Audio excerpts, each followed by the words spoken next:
पैठण तालुक्यातील आपेगाव आणि हिरडपूर या दोन वाळू डेपोसाठी अत्यंत कमी दराने निविदा दाखल झाल्या होत्या। त्याबाबत जिल्हा प्रशासनाने शासनाकडे मार्गदर्शन मागविले होते। त्यावर योग्य ती कार्यवाही करण्याचं शासनाकडून सांगण्यात आलं आहे। गौण खनिज विभागाने जून महिन्यात आपेगाव आणि हिरडपुरी या दोन वाळू डेपोसाठी निविदा काढल्या होत्या। भविष्यात उद्भवणारी पूरपरिस्थिती नियंत्रणात आणण्याच्या दृष्टीने वाळू उत्खननासाठी ही परवानगी मिळाली।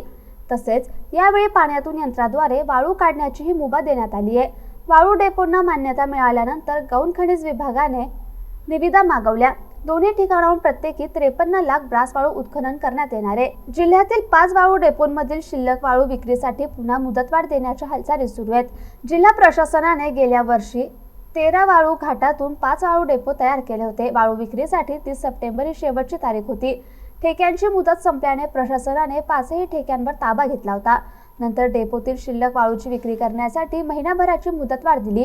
ही मुदत 8 नोव्हेंबर रोजी संपली। मात्र अजूनही या डेपोंमध्ये वाळू शिल्लक असून त्याला 15 दिवसांची मुदतवाढ देण्याचा विचार प्रशासकीय पातळीवर सुरू असल्याचं सूत्रांनी सांगितलंय।